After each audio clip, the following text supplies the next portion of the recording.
Apple பாயாசம். எப்பவுமே சேமியா பாயாசம் செய்யாம புதுசா இந்த ஆப்பிள் பாயாசம் செஞ்சு கொடுங்க. வீட்ல உள்ளவங்க திரும்ப திரும்ப கேட்டு சாப்பிடுவாங்க. இதை செய்யறதுக்கு ஒரு கனமான பாத்திரத்துல பாலை ஊத்திக்கோங்க. நான் 750 ml பால் எடுத்திருக்கேன். உங்களுக்கு தேவையான அளவு எடுத்துக்கோங்க. இந்த பால் நல்லா கொதிக்க விடுங்க. இந்த பால் கொதிக்கிற வரைக்கும் அதுக்குள்ளார நம்ம மிக்சிங்கை ரெடி பண்ணிடலாம்.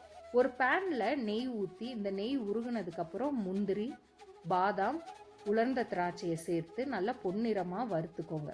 ஒரு 3 ஆப்பிள் தோல் சீவி துருவி வறுத்த நட்ஸ் கூட சேர்த்து வதக்கிக்கோங்க.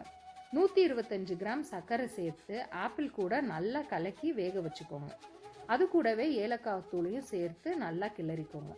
இப்போ கொதிஞ்ச பாலில் இந்த நட்ஸையும் ஆப்பிள் மிக்ஸையும் ஆட் பண்ணி நல்லா கலக்கி கொஞ்ச நேரம் மீடியம் ஃப்ளேமில் வச்சு எடுத்தால் அவ்வளோ ருசியாக இருக்கும்.